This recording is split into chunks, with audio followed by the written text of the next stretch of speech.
2019 Kioti CK3510SE HC. As you can see, it's on a trailer. Get to more about that later on. I'm going to go over things I like about this tractor and a couple things I don't like. One, it has a nice 66-inch bucket on it. And it does have the quick attach on it, just like a skid steer. All you do is pop both of them up and you can just unhook from your bucket, hook right up to your next attachment. Go ahead and lock them back down and you're ready to go. I did put the hook on there. Gives a little more versatility. It is a nice tractor, it really is. Has a disconnectable front end loader. You can see your pin right here. Pop that up, pull it out after you put your stands down. Read about it in the book. I didn't do it. Very seldom do I take the front end loader off of the tractor. You look at it from the front, you can see it has two big ass headlights on it. They're pretty bright. I do a lot of work at night, especially in the wintertime up here in Wisconsin. And then you look up top and it's got the work lights on there. The work lights are nice. Way better than nothing. And then you got little work lights on the side along with your blinkers. The lights themselves, I would have LEDs on there, which I'm going to have on the new tractor that I get in. This one has front and rear windshield wipers with washers. That's an excellent option. It also has the two mirrors like that too. Right down the center of the hood you can see a line. I call that the plow line. So you know where to put your next row when you're plowing. Nice little option on a tractor, but not something I need. You can see here you have your bucket guide. When you get them new, they're about 3/4 inches too long. Not a big deal. All you do is take it home, make sure you're setting flat how you want to be setting, and then you just cut the tip off or paint it or whatever you would like to do. You can see here's your other pin so you can take your front end loader off. Your 4 connections for your front end loader. Quick connects. And if you look right here, you get a hood opener. Just go ahead and pop that.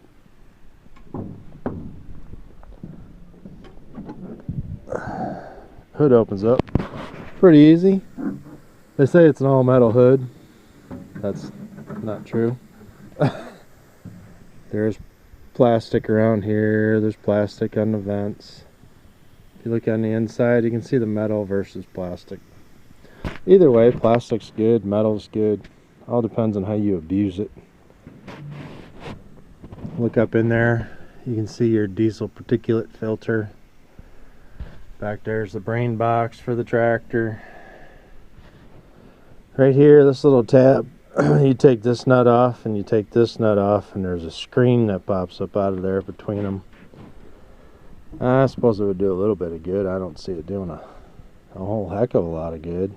It's still in the center. You're still going to have to get it all cleaned out. But it is a nice little option. If you look in from the front, you can see your air cleaner. Got 2 air cleaners inside of it. Battery underneath. Everything's pretty accessible. Then if you come over here on this side, now this would be the passenger side or the right side of the tractor. You can see your oil filter right there. Fuel filter right there. Well, you check your oil right there. And then if you look back up in there at that black box, and that little black box below it, those are all your fuses. Those might be a little bit of a challenge to get to if you blew a fuse and you needed to get to it. Take and close that hood. Come down here, we're on the passenger side of the tractor. Now when I first got the tractor, got it home, the reverse pedal would only go down about 3 inches, if that. I started looking underneath, and they had all of these hoses on top of this plate. Well, what that plate is, that's a stop plate for your forward and reverse pedals. So I cut the zip tie they had it up there with, got the hoses off of there, worked just fine. If you look up on the right underneath the enclosure, you can see 2 rectangular squares. There's 2 on the other side also. Those are your filters for in cab. So you got 4 filters for fresh air. And then looking at the wheels, you can see you got 4 bolts and 2 studs with nuts on them. I thought that was a pretty good idea. Those are on there so that you can put that wheel on and center it a lot quicker. And then you come up here in the back, you can see your work lights up there, slow moving vehicle sign. The back window, if you look at the back window, see those lines in it, that's the defroster. That is a super nice option. First day I got it home, it snowed. I was out here plowing and blowing snow. Snow gets on the back window, you hit that defroster and it melts off with the help of the windshield wiper. Clear vision. You got your toolbox here, your fuel tank where you put your fuel in, and your windshield washer fluid. Now if you look at that fuel tank, it's on the back of the tractor. If you have a hose with a pump, no problem. If you're doing that stuff with 5-gallon cans, like I do, yeah, it gets to be a little bit of a chore. It's not much. That's not a deal breaker. Your 3-point back here, got the extendable draw arms on it. Then you got pins on the sides where you can keep everything nice and tight once you get the implement on there. There's one set of rear remotes. There's a second set of rear remotes. Between the rear window defroster and the 2 sets of rear remotes already on this tractor standard, 2 big giant selling points. The third selling point for me was right here. You can lower and or raise the 3-point from behind the tractor. Super good idea. Get your tail lights on the back, little reflectors underneath them. They even got some extra wires sticking out back here so you can hook up more lights. Or I haven't really got into that portion of it, so I'm not exactly sure of where the wire goes or if the wire's hooked up to a switch, but I'm sure it wouldn't be very hard to find out. And then you got to step on the left hand side of the tractor to get in. There's not one on the right hand side, only on the left hand side. And then as you're coming up into the tractor, if you look on the floor under the seat, you can see you have your differential lock here. It's foot operated. You got to be pushing down on it with your foot. 4-wheel drive here. It's a little sketchy as to what's actually in and out. You got to get down there and look at them, but once you figure it out, up is 2-wheel drive, down is 4-wheel drive. Then you have your control for your 3-point drop rate. That only controls how fast that your 3-point hitch will drop. It doesn't have anything to do with raising it. Over here you have a lock button for your controller for your front end loader. On the left hand of the seat when you're sitting in it, you have your hydrostatic shifter, low, medium, and high. Now those do look correct when you're sitting in the seat. You also have a cup holder and a little holder over here. And if we look up top right away, you get a speaker there and a speaker there. They come standards with the speakers. You have your fresh air intake right up here. You can open it or close it, recirculate it, or get some fresh air in. You have a dome light. Now there are 8 vents up there. There's 2 on that side, 2 on this side, and there's actually 4 in the front. Up here is your controls for your heating and air conditioning. And then I put a radio in there. And it does have a rear mirror on the inside. It also has a little sunshade.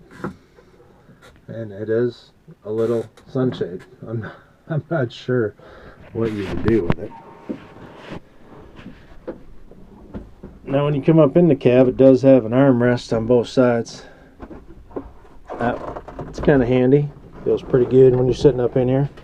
If you look down on the right hand side of the seat, you get your 3-point control here, raises and lowers it, and then it comes standard with the 2 remotes. So you got your right remote and then your left remote. One of them actually has a detent, so you can pop it on and it'll stay on. Nice little feature. 3-point switch, pretty standard nowadays. You lock it in, all it takes is a touch of your finger to unlock it. And then you get your buttons over here for your front and rear wipers. Your light button, which turns on both the front and back lights. And then the button, or the switch, I'm sorry, not buttons, switches, that will turn on your rear defrost. And they have a blank here in case you want to add something else. Now the only window that does open when you're in the cab is the rear window. Just take that, unlock it, and it pops open. You're buying a tractor with a cab on it, so that's why they have air conditioning right up there. All you gotta do is push that little air conditioning button. So when you're actually sitting in the tractor, left hand side of the steering wheel, you get your horn button, and then your light switch button, and then your blinkers left and right. This little orange lever right here, that is for what they call the link pedal. This first tractor I had one with a link pedal. Very nice. You flip that on, it drives just like a car. You don't have to worry about setting your throttle. You can use your forward or reverse pedals. The harder you push, the more RPMs you get. So it's great if you're just tooling around the yard and stuff like that. If you're running a PTO, you know, you still want to be able to use your throttle so that you get your RPMs set where you want them and they stay there. The lever below that, that's your tilt steering. Pull up on that. Put your steering where you want. Lock that back down. See 2 buttons right here. One button's your cruise control. Cruise control does not work in reverse, just so you're aware of that, and only working forward. And then your auto and manual for your PTO. If you leave it in manual, you turn your PTO on, it stays on whether you raise or lower the implement. If you put it into auto, as soon as you start to raise that implement, it shuts the PTO off. If you lower the implement, the PTO comes back on. Nice little feature. Right here, emergency flashers. Next to that is your auto and your manual regeneration switch. I haven't seen it happen on this tractor, and I'm not gonna, so I'm not exactly sure, except for what the book says, and it gets pretty detailed, so you'd have to read your manual. Over here's your manual throttle. Now when you look at your switch or your dash, you can see on the left hand side you have your fuel gauge, and in the center of course you have your tach, and over on the right hand side temperature gauge. Go ahead and put the key in here. See on the bottom, I do that again.